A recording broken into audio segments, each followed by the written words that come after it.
Muito bem, vamos dar sequência à nossa programação. Teremos ainda uma série de palestras, né, na nossa tarde de hoje. Na sequência, nós passamos, então, para a palestra Inovação como Instrumento de Melhoria de Processos, que tratará case da Central de Compras do Rio Grande do Sul. Nós convidamos para que venha ao palco a palestrante Marina Facini da Crossi. Marina é assessora técnica e subsecretária adjunta da Central de Compras do Estado do Rio Grande do Sul. Uma salva de palmas para a Marina, a quem eu passo a palavra. Boa tarde a todos. Então, eu sou a Marina, da Central de Licitações do Estado do Rio Grande do Sul. Nós pertencemos à Secretaria do Planejamento, Orçamento e Gestão. E hoje eu estou aqui para apresentar para vocês um pouco da nossa estrutura, do nosso histórico, da forma como a gente trabalha, das nossas competências e falar brevemente sobre o procedimento de aplicação de sanção. Então, começando pelo histórico da centralização das compras no Estado, ainda quando as compras eram descentralizadas, cada órgão realizava a sua aquisição, o governador, em 1979, o então governador, editou uma ordem de serviço determinando que um representante da Secretaria da Fazenda participasse de todas as comissões para zelar pela uniformidade nas aquisições das compras públicas.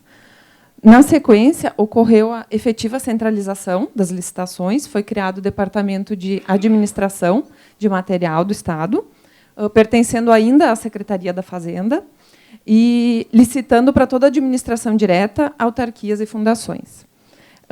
Com o passar dos anos, então, foi editado um decreto transformando o então DECAM numa superintendência e instituindo a CELIC, a Central de Licitações, como uma superintendência.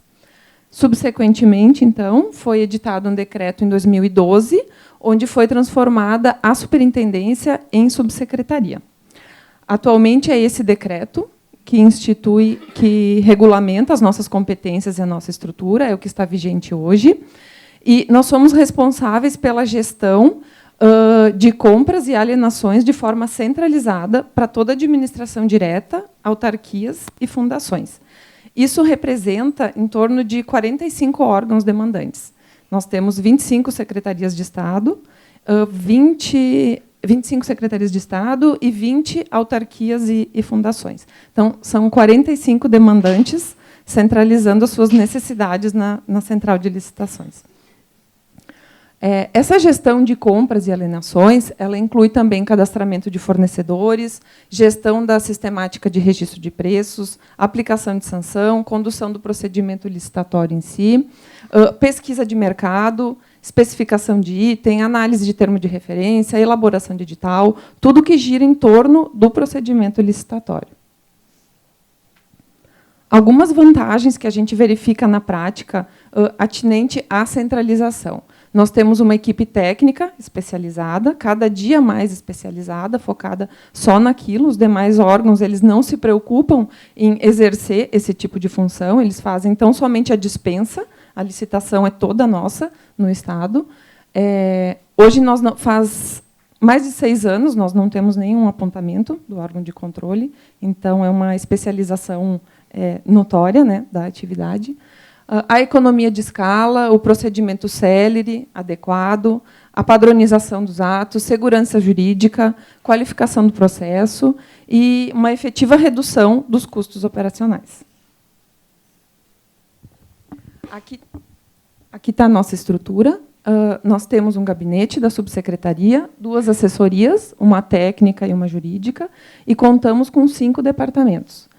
Desses 5 departamentos, os 3 primeiros estão envolvidos no fluxo do procedimento licitatório. Os outros 2 eles trabalham no apoio de tecnologia da informação e na parte de comunicação interna e gestão administrativa. O fluxo da CELIC, como funciona? A demanda entra através de um termo de referência ou de um pedido de catalogação de item para compra. É feita uma análise dessa demanda, é precificado esse objeto, elaborado o edital, ele é encaminhado para a assessoria jurídica para aprovação, é encaminhado para o órgão de controle. Nós temos uma seccional da Contadoria e Auditoria Geral do Estado atuando junto à Selic. Eles fazem esse controle antes da publicação do edital e antes da homologação da licitação. Então, aprovado o edital pela assessoria jurídica e pelo órgão de controle, é autorizada a licitação. O edital é publicado, a demanda vai para o segundo departamento aqui do organograma, Departamento de Gestão da Fase Externa, onde a licitação é conduzida até a homologação do procedimento.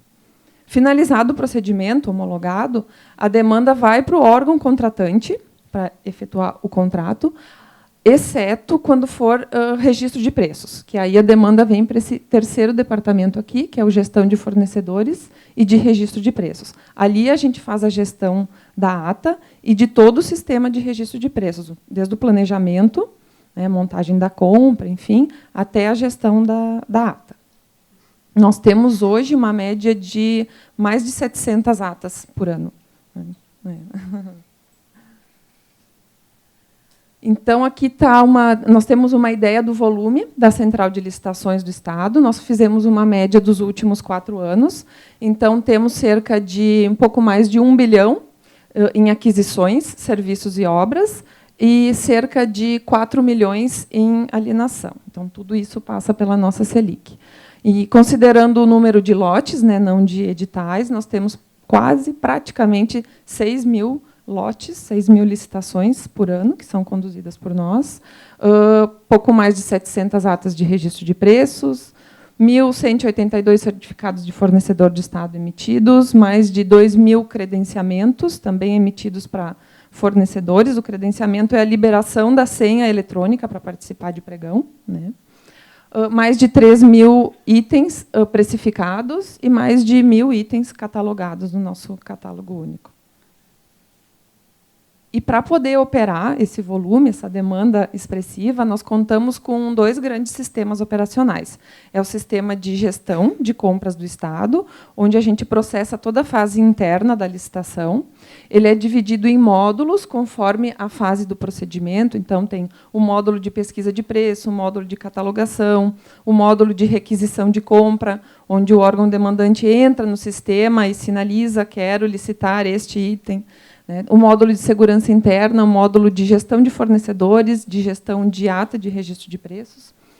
E temos também um módulo que não pertence à licitação, que ele está em fase de homologação, que é o de gestão de contratos.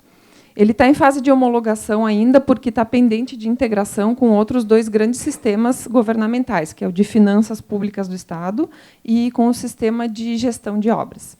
Então, está pendente essa integração, por isso que ele não foi colocado em operação ainda.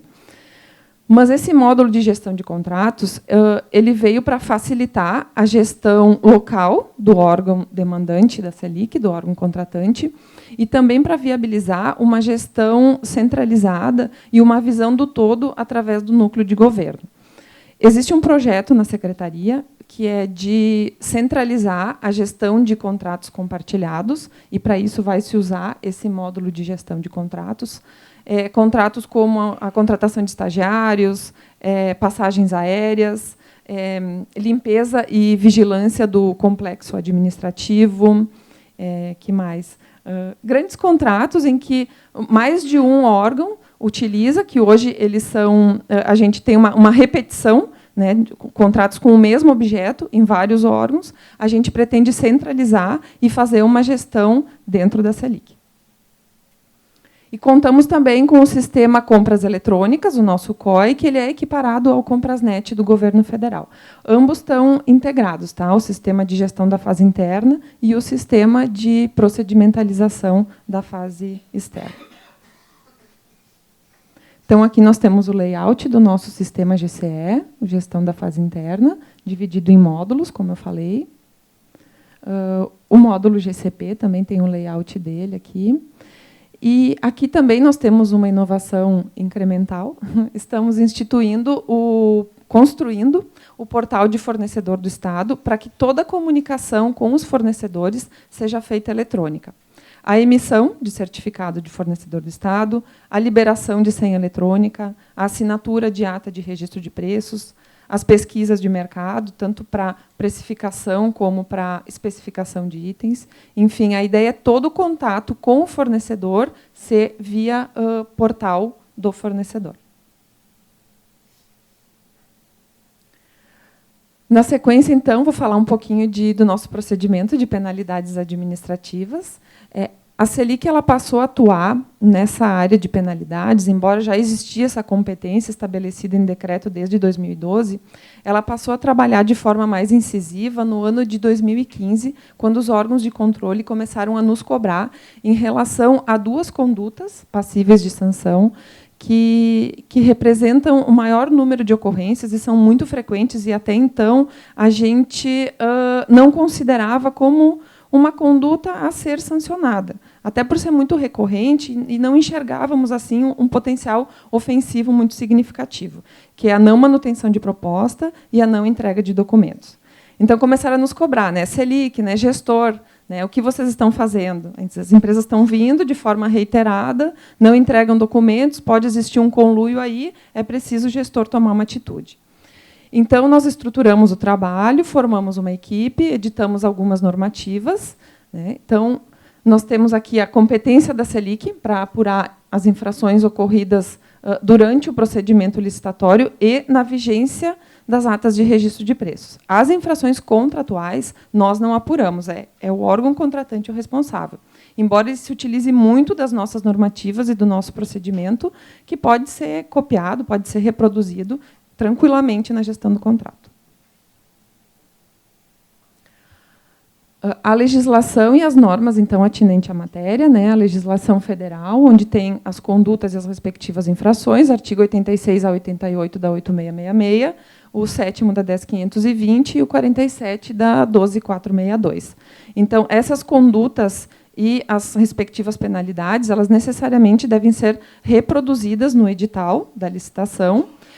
Já tivemos alguns casos em que o edital foi expedido e as sanções, as condutas e as respectivas sanções não estavam reproduzidas no edital, foi aplicada penalidade e judicialmente foi anulada essa aplicação de sanção. Porque não basta estar previsto na lei, é preciso a gente reproduzir no instrumento convocatório. E as nossas normativas internas, temos uma portaria de 2018 que estabelece as competências gerais. Quem faz o quê? Subsecretário assina o parecer técnico, a equipe de penalidades conduz o procedimento, a secretária julga recurso, enfim, as competências gerais. Temos uma instrução de trabalho que estabelece o fluxo de todo o procedimento, né, o rito processual. E temos 2 normas de procedimento. A norma de procedimento é um documento nosso que nós utilizamos para criar alguns padrões quando existe uma discricionariedade na lei. Por exemplo, a norma de procedimento 06, nós estabelecemos padrões de dosimetria, porque a legislação, a 8666, fala na suspensão até 2 anos e a 10520, impedimento até 5 anos. Então, dentro dessa discricionariedade, nós criamos alguns padrões conforme a conduta tipificada. Na sequência, eu vou mostrar para vocês.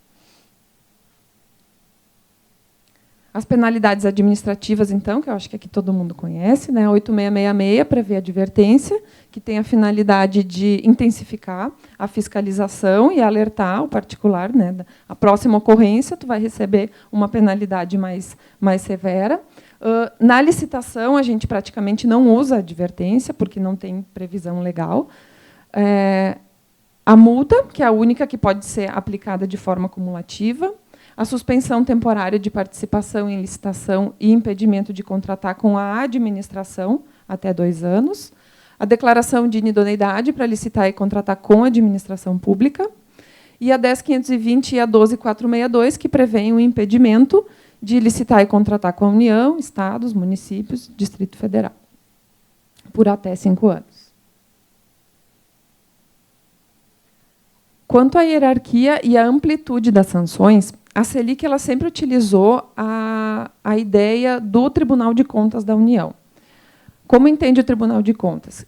Que a declaração de inidoneidade de licitar e contratar com a administração pública, ela se estende para todos os entes federados, justamente por ter a expressão administração pública, seguindo o conceito da 8666.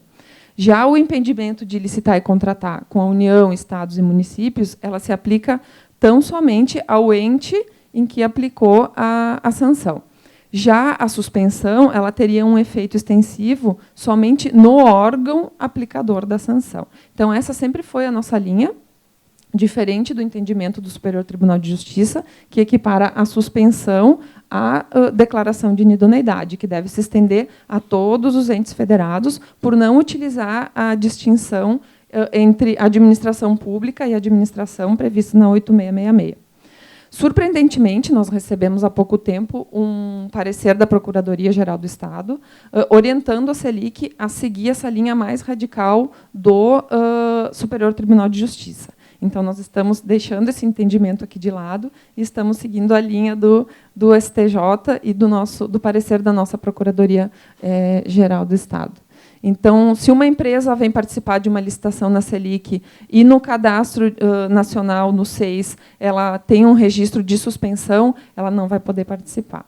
Né? Antigamente, por esse entendimento aqui, nós deixávamos participar sem problema nenhum, desde que não tivesse sido suspensa pela Selic, obviamente. Aqui, então, nós temos o nosso procedimento, que, como eu falei, ele está previsto num documento interno, que é uma instrução de trabalho, tem todo o rito processual. Ele começa a partir de um memorando encaminhado à nossa equipe de penalidades. Esse memorando ele é elaborado pela Comissão Permanente de Licitações ou pelo pregoeiro, né, por quem conduz o procedimento.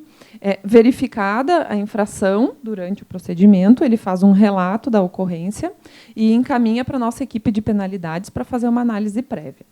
Então, é feita essa análise prévia, a empresa é notificada para apresentar defesa no prazo de 10 dias. Apresentada a defesa, a nossa equipe de penalidades elabora um parecer técnico.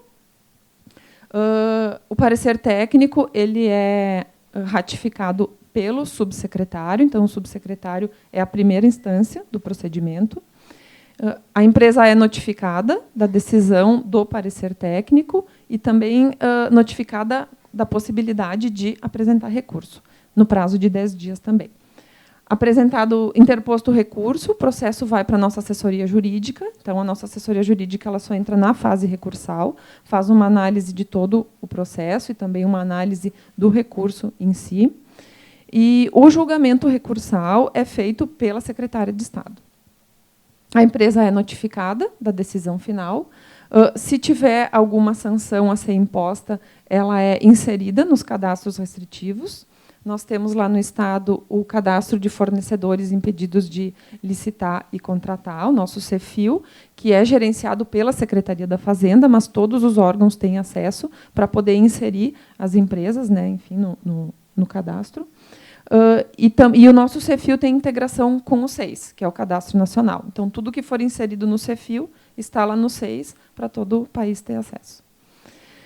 E, no caso de aplicação da multa, o processo é encaminhado para a Procuradoria-Geral do Estado, que faz a cobrança judicial, se for o caso. E, se não tiver no limite da cobrança judicial, a empresa apenas fica cadastrada no cadastro de inadimplentes do Estado. E aí ela não vai conseguir obter a certidão negativa junto à Fazenda Estadual.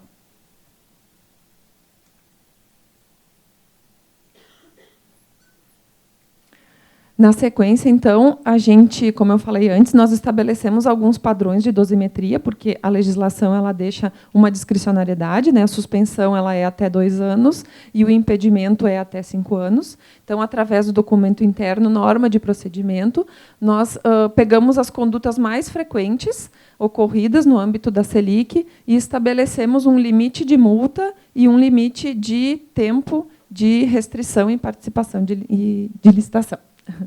Então, deixar de firmar a ata de registro de preços, não entregar documento e não manter a proposta, nós fixamos uma multa de 2,5% sobre o valor da proposta inicial e de 6 meses de impedimento ou suspensão.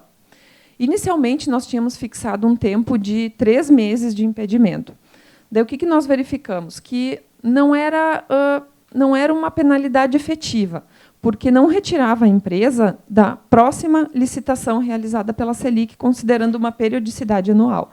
Então, o que nós pensamos? Tem que ser, no mínimo, 6 meses. Né?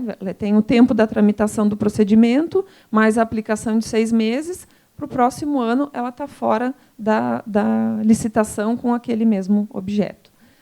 E não tem dado problema nesse sentido. Assim, judicialmente, eles não têm sido questionados esse quantitativo de 6 meses de impedimento.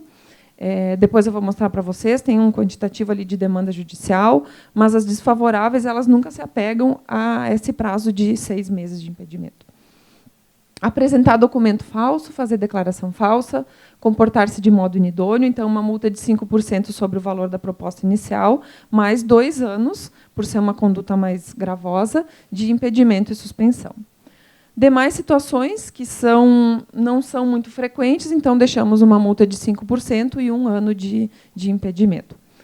Aqui eu acho que cabe destacar para vocês que as 2 condutas mais expressivas, que são a não manutenção de proposta e a não entrega de documento, como a gente considera uma conduta de menor potencial ofensivo, a gente só instaura procedimento de penalidade quando ela for reiterada. Então, na primeira ocorrência da empresa, não se abre um procedimento imediatamente. A gente faz um registro num cadastro interno, nós temos um controle interno dessa não entrega de documentos e não manutenção de proposta. Quando a empresa reiterar na conduta, aí sim. Então, no mínimo 2 condutas para a gente poder penalizá-la. Por quê? Porque é o tipo de conduta que, muitas vezes, a empresa age com culpa, né? Não é com dolo. E a gente não tem como mensurar isso, se tinha má-fé, se não tinha má-fé. Então, a gente optou por aguardar essa reiteração para, efetivamente, punir a empresa. A desconsideração da personalidade jurídica também já ocorreu em algumas situações na Selic. Algumas empresas, na verdade, foram 10 situações. 10 situações de desconsideração da personalidade jurídica, que nós estendemos a penalidade para os sócios e para as empresas que foram criadas posteriormente com o intuito de burlar a efetividade da sanção. Então, a gente verificou que uma empresa sancionada criou uma segunda empresa com os mesmos sócios, o mesmo objeto social, o mesmo endereço, o mesmo acervo técnico, enfim, foi feita uma busca, uma investigação, né, para se chegar a essa conclusão. E seguimos a orientação também do Tribunal de Contas da União, que recomenda a existência desses requisitos que eu acabei de falar para vocês, para poder estender a penalização aos sócios e à empresa interposta. No procedimento, a gente só tem o cuidado de oportunizar o contraditório para a pessoa física também, senão ele judicializa e anula o procedimento, né, imediatamente. Alguns números, né, quanto aos procedimentos de penalidades. No ano de 2009, nós já publicamos 60 avisos de sanções. 14 processos foram arquivados por inexistência de infração. Então, se faz efetivamente uma análise do processo, né, das razões que foram apresentadas tanto pela Comissão Permanente de Licitações como pelos pregoeiros, e também as razões da empresa, porque pode ocorrer, sim, da empresa não ter cometido infração nenhuma, pode ter ocorrido um equívoco na condução da licitação, tanto pela comissão como pregoeiro. Enfim, a empresa pode trazer também algum fato que justifique aquela conduta dela. Já aconteceu no caso de não entrega de documento, ela comprovou, faltou luz. Está aqui o comprovante da companhia de energia que, naquele momento, não tinha luz. Então, assim, é um fato superveniente, alheio à vontade dela, que retira, né, exime ela de toda e qualquer responsabilidade. Em multa, nós aplicamos em 2019 mais de 1 milhão, pouco mais de 1 milhão de reais. E, como eu falei para vocês, o quantitativo, 90% das condutas passíveis de infração no âmbito da Selic é não manutenção de proposta e não entrega de documento. E 5% desse quantitativo representa a declaração falsa ou documento falso. Documento falsos geralmente são atestados, e declaração falsa, empresas que vêm se declaram EPPME para obter o benefício, né? E, na verdade, não são. Daí um outro licitante vem, recorre, questiona, traz documentação, ou o próprio pregoeiro desconfia, investiga, pede documentação para comprovar aquela declaração, a empresa não consegue comprovar, abre-se processo administrativo, e, na maioria das vezes, sim, ela está fazendo uma declaração falsa ou entregando um documento falso, e a Selic daí aplica a sanção. Decisões judiciais, no ano de 2019, nós tivemos 12 liminares, ficou meio a meio, 6 favoráveis, 6 desfavoráveis. O tema de sanções administrativas ele é muito controvertido, dificilmente a gente encontra algum tema dentro dessa, alguma questão dentro desse tema que é unânime. Então, para a gente é normal isso, ficar esse meio a meio, né, ter 6 favoráveis, 6 desfavoráveis, a gente ainda acha que é um número positivo. E decisões de mérito, tivemos 10, 6 favoráveis para o Estado e 4 desfavoráveis. Algumas ações preventivas que a gente toma, quando as empresas vão se cadastrar ou se credenciar junto à Selic, quando eu falo cadastrar, é obter o certificado de fornecedor do Estado para participar das tomadas de preços, e se credenciar é obter a senha eletrônica, a gente entrega um comunicado, né, ao senhor licitante, alertamos quanto à necessidade de ler atentamente as condições do edital, essa Selic vem atuando nos processos de penalização, as condutas de não manutenção de proposta e não entrega de documentos são muito frequentes, então, por favor, revisem seus documentos, atente-se às cláusulas do edital, né, o intuito da Selic não é penalizar nenhuma empresa, não é retirá-los do mercado, enfim, a gente procura ter algumas medidas preventivas e alertar os fornecedores, né, no sentido de evitar todo e qualquer tipo de penalização. Quando a gente divulga o edital no sistema compras eletrônicas, também é colocado esse aviso, né, senhor licitante, atente-se às cláusulas do edital, essa Selic vem atuando no procedimento de penalização. Toda essa conversa, igualmente, ela é repetida. E, no início de cada sessão, o presidente da Comissão Permanente de Licitações e o pregoeiro, ele também alerta os licitantes no mesmo sentido. Então, assim, não é por falta de aviso que as empresas são penalizadas. É isso, então. Essa é a nossa Selic, um pouco da nossa estrutura e do nosso procedimento. E a gente está à disposição, se tiverem alguma dúvida. Tem os e-mails aqui, podem encaminhar. E o meu contato está aqui com a Karen também, e a gente está à disposição. Obrigada.